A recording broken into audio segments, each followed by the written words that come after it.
So, Wags? Coach Newberry, how are you, sir? Doing good, doing good. All right, we'll get started here. A couple minutes early. We've got defensive coordinator Brian Newberry with us. Wags, why don't you start us off? Well, a little bit about East Carolina and the challenges they present. Why don't you Holton Ahlers is he's been in college for 5 years. It seems like 8, but he just became the all-time leading passer for yardage in the American Athletic Conference. That's pretty significant. But why don't you talk about their offense in general? Well, they're really good, very well coached. Been in that same system for a while now. I've gone against Colton every year that I've been here. I think he's when he gets rolling, he's as good as any quarterback that we'll see here, and just the experience that he has. And what they do offensively, they're running the ball really well, and they throw it really well. They take what you give them, like a lot of the offenses do nowadays. It's in the RPO world and that kind of deal. So they're really good, really well rounded. Had some nice additions with some transfers, and they're a big physical O line. I think they're averaging around 320 up front. They're big at wide out. They've got a running back that can flat out fly, and so they're just they're good everywhere. So it's going to be a huge challenge. I think that last year was one of those games that we didn't play very well in. So excited about the opportunity to go play those guys again. Looking forward to it, but certainly going to be a huge challenge for us. Well, you mentioned the running backs. There are 2 of them actually, Keaton Mitchell and Harris. Yep. I mean, do you think that's the key to stop the run? I mean, I know Coach Houston. I actually spoke to him this morning, and he believes in old school of establishing the run to set up the pass. So I think that's kind of the way he operates. So I think you got to believe in stopping the run first, right? Absolutely. That's always where it starts for us. Stop the run, control the pass, and this week more than even the first 2 weeks, it's going to be a huge challenge. And I think we can be good in the early downs, like we always say, and get them behind the sticks a little bit, get them off schedule. That's how we're going to have a chance to win this game. And when we do that, then we got to get off field when we get in those third down situations. And so, but stopping the run in this game is going to be instrumental. I think that's going to tell the whole story right there. Coach Nehemiah was talking about last year they played keep away, and I'm looking at the stats. They had 32, almost 33 minutes of time of possession. Their third down conversion was 6 of 14, but fourth down was 4 of 5, which probably hurt. Yeah. How crucial is that going to be getting them off the field, Coach? Oh, it's critical. I mean, they do a great job of that. They're on track. It seems like all the time. They don't get themselves in second long, third and long very often. And so they were super efficient last year, and that hasn't changed this year. So they're so balanced. When they can stay on track, it makes them hard to defend. I think if you can get them off track a little bit, and the playbook shrinks a little bit, not a ton, but it certainly helps my calls. But they do an outstanding job of keeping themselves on track. And then when they do get into third down situations, they do a great job of converting. So they're just, they're really efficient in regards to that. Thanks. You got it. Scott Wyckoff. It also seems like Ahlers is a dual threat. He gets all sorts of notoriety for his arm and his yardage in the air, but he's also given a lot of teams a lot of problems when he tucks it away. He does. A lot of it's, they don't design a whole lot of runs for him, but when things break down, he's a big physical dude, and you don't see him sliding too often. I think that they probably don't like that, the offensive staff, I'm sure. I want to keep him healthy, but he'll put his head down and get the tough yardage, and he's a big physical dude. So they will run some RPO draw with him. They'll pull it on the zone read occasionally, but they don't want to make a living doing that with him. But he certainly can. He has a great pocket presence. He can step away from pressure. His eyes don't come down when he gets pressured. He gets the ball delivered when he gets pressure in his face. So he's just a really good football player all around. How important is it for someone like a Nick Straw who can put pressure on the quarterback to step up in a game like this? Well, I think it's important for all of us to be able to do that. And there'll be times where we're being pressured and times where we decide to play coverage. And but we do bring the pressure. We've got to get there. We can't hang our back end guys out to dry. So that's always important, Scott, when you do that. But yeah, he's, like I said, he handles pressure well. He sees the field really well. You look at last year's game, the critical down there was a 4th and 5. We zero blitz, hit him as he threw the ball, made a great throw, receiver made a great catch, and they were able to convert there. And that was really the ball game last year. And so we've got to do a better job with that this year. Thanks, Coach. Yes, sir. Phil Bergman. Coach, being at a service academy, what do you think are some of the benefits of traveling on the road?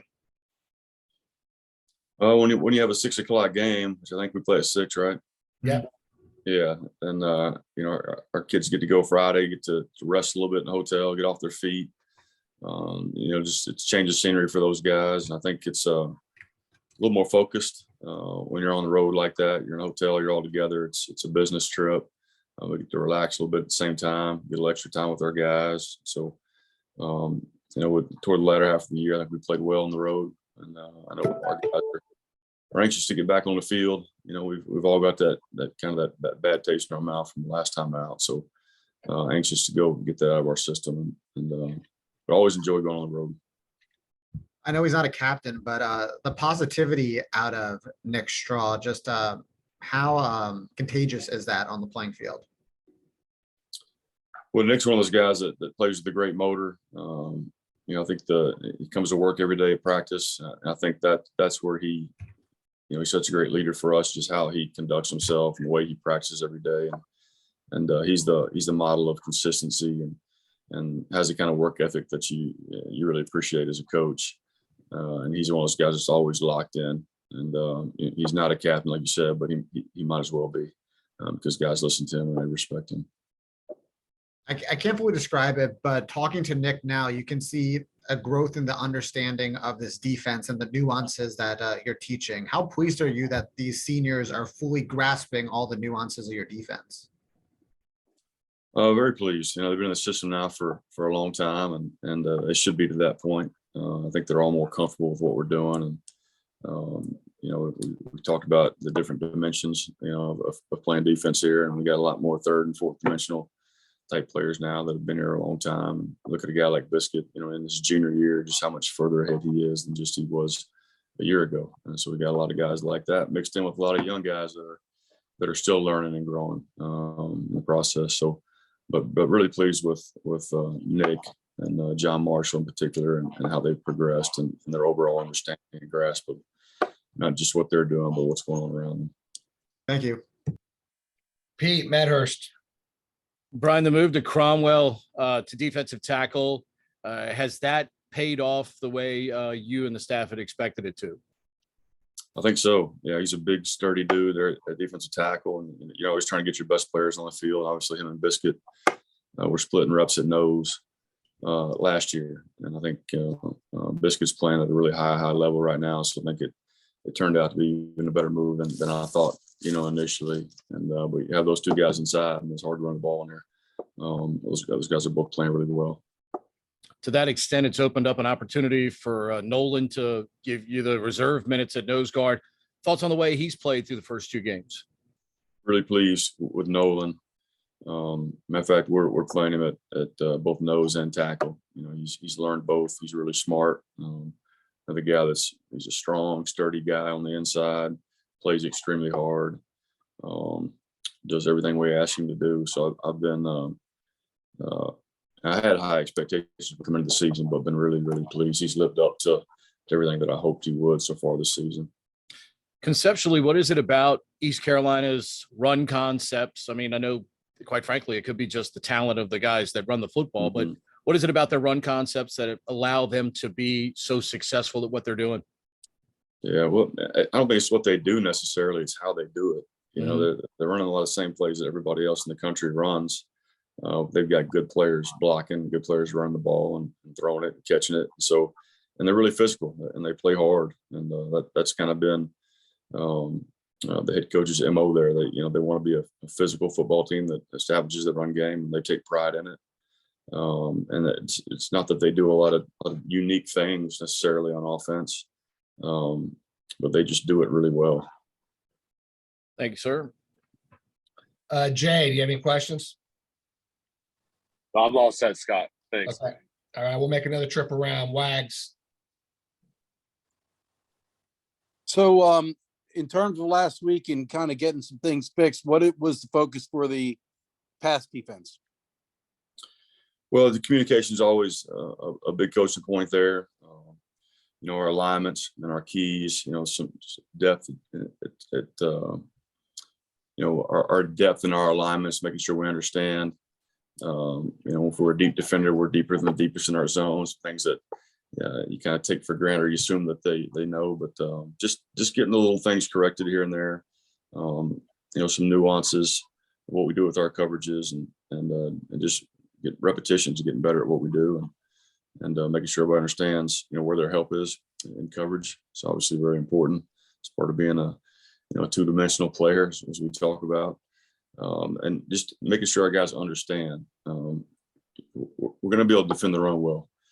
If we can keep things in front of us and control the pass, like I always talk about, and we make people earn what they get, then we're going to have a chance to win every week. If we don't do those things, then we won't. Our guys understand that. Something we talk about a lot around here. There's no philosophical change from that game to the next. Just our guys have to have a better understanding. We have to get better, we've opened up some competition at those corner spots, and those guys are competing, and we know we've got to get better in the back end, and those guys are, they take a lot of pride in it. They want to win, they want to be good, and we've got the tools to be good back there. And we've got to coach them better and prepare them better, and make sure they understand big picture things better. So overall, you're pretty pleased with the front seven's performance. I think Coach Niemot said Monday that when he was pressed to ask for strengths, which he was reluctant to do with the 0-2, he did eventually say D-line and the two linebacker positions outside and inside. You feel good? I've been pleased, Bill, with how they've played. I mean, there's certainly a lot of room for improvement in the front seven too. I think there's a lot of room for growth everywhere on our defense, and but I have been pleased with how well we've fit the run, how well we've controlled the line of scrimmage for the most part. We've got to find ways to get more pressure, and we've got to cover better in the back end, and we will. So you mentioned Nolan playing both guard, nose guard, and D tackle. Is Folger getting much time? It says he's played in both games, but is he seeing any reps at tackle? Yep, he's getting reps, and he's getting better every week. He's a guy that just hadn't played a lot of football for a long, long time, and so it's a new position for him. And even though he went through the spring and fall camp, he's still growing and learning, and he's doing a good job too. We're always going to try to find a way to get our best players on the field, however we can do it. And if no one's the third guy in, then he's the next guy in if he can play both those spots. With Marshall playing so well, have you used many, when Nick Strahl as well? Have you used a backup striker or Raider very much? We have. When we get in our dime, Strahl comes off the field, and Fletcher goes to that Raider position, for example. The thing at both those positions, we've got some good depth. You look at Xavier McDonald and Turner Stepp at striker. Both those guys had really good camps, and we need to get those guys more reps. Specifically Xavier and John needs a blow. We need to give him a break, once or twice a game, and get Xavier in there for possession or two, because he's played at a high level too. And so you wouldn't feel bad. Sometimes there's a big drop off at a position, and guys have to roll at that position. I don't feel like there's a huge drop off, despite the fact that John's playing so well. Thanks. Yes, sir. Scott Wyckoff. How has the depth been for you, Coach? I know that was important for you this season. How has that worked so far? Pretty good. I think particularly in the front seven, like we talked about earlier. I think that's why those guys are playing well. We're able to keep those guys fresh, and you feel good about getting a guy in there if another guy needs a break. Like I said, there's not a huge drop off at positions in the front seven, and that's always a good thing.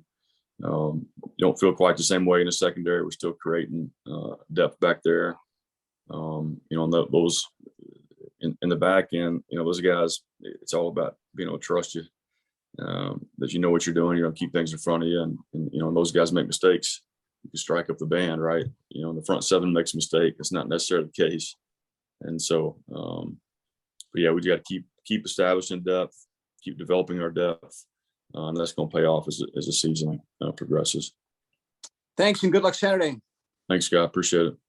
Phil Bergman, Nothing from me. Thank you. 8, Matt Hurst.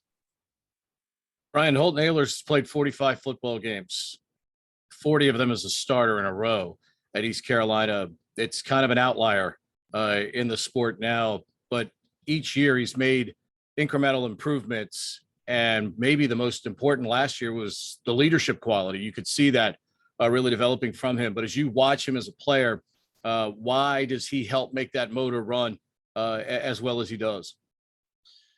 Well, I don't. He seems to be a really good leader, like you said, Pete. I think he has improved every year, and I think obviously that's just experience and confidence, and their football team's improved every year, and so they're developing a winning culture there, and they're getting to the point now where they expect to win every week. They feel like they can play with anybody, and you see that when your quarterback, who's the head of the snake, there feels that way, then everybody gets on board. And so you can see that he elevates the guys around him. I mean, that's pretty easy to see as you watch the film. I think it's just experience. There's no substitute for it. And he's been in that system for a long time now. And so he looks very comfortable running the show back there. So I just, he's got a good surrounding cast too. I thought in 19 he was a really good player. He just wasn't surrounded by the same cast, but 40 games later, or however many he's played since then, it's just experience and he's comfortable there. He's been at the same OC for a long time, and just a good player. Just a really good player. When you have a bye week this early in the season, what do you think you all did well last week in terms of your goals? What were you hoping for as a staff to accomplish during that time to help this group now? Because it's going to essentially be 9 weeks in a row now that you're going to go out here and play football. Yeah, I think Coach Nehemiah said it. I mean, we had to look at, you kind of look at yourself and what you're doing well and what you need to improve on when you get in those bye weeks. And for us, it's just going to work on ourselves and working on the basics and the fundamentals and the concepts of things that we do on defense. And what are we doing well? What are we not doing well? What do we need to get corrected?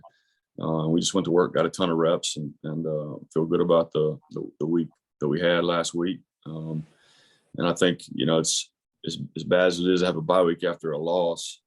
It kind of forces you to refocus, get back to the basics a little bit. And I thought we did that, and thought we made progress, and expect us to be better this week. Appreciate you. Good luck this week. Thanks, Pete. Anyone have anything else? Yeah, Scott. Hey, this is Jay. I actually got a couple now. Hey, Coach, question on the offensive line for ECU. Old Dominion had success getting to Ahlers. What did you see on film that they were able to do to get pressure?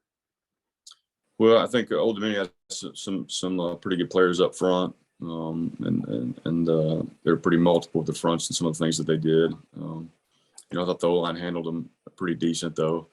I think a couple of times he had to pull it down because the coverage, his first or second read wasn't there, and they were able to get a couple of sacks that way. But I think the O-line is playing really well. I think they're a big physical group, and I know they'll be better when we see them this week.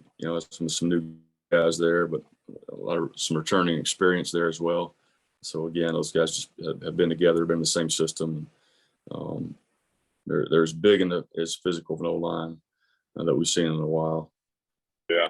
What do you see from Harris and Mitchell that's different this year compared to last year? I was really concerned about him last year, Jay, to be honest with you. Yeah. I think, Mitchell's, he's flashed a little bit more this year. I think his speed is a little bit more evident. He's gotten out in the open and kind of ran away from people. And he scared us last year. They both did. I mean, they're good compliments to one another. I think Harris is a little bigger, more physical back, and so Mitchell's more of a flashy, speedy guy. They complement each other well, but they're not to say that Harris can't go to the house. He certainly can, but they're just both playing really well. I think they've got a lot of confidence in the O-line too. And like I said, it's not necessarily what they do; it's how they do it at every level, where they block, where those backs hit the hole, and they understand their reads and where the ball is trying to go. But yeah, they're both scary. How do they use with their tight ends, putting them in the slot and then Calhoun in the wing? I guess what challenges does that present for you, and how do you handle that as far as your play calling? They use Ryan Jones as more of a wide out. He'll get attached to the set a little bit, but he's not a primary blocker for them. And so when they get both those guys on the field, we really treat it kind of like 11 personnel, Jay. Not that they can't get into some 12 personnel type sets. We obviously got to be ready for that. But it's 11 personnel offense. Yeah. Last one with their wide receiver group. Each guy's kind of had a big game the past couple of weeks. They've all kind of had their moments with both Johnsons and Winstead. Which one flashes on film? Like, what do you see out of each one, and which one looks like the toughest to you?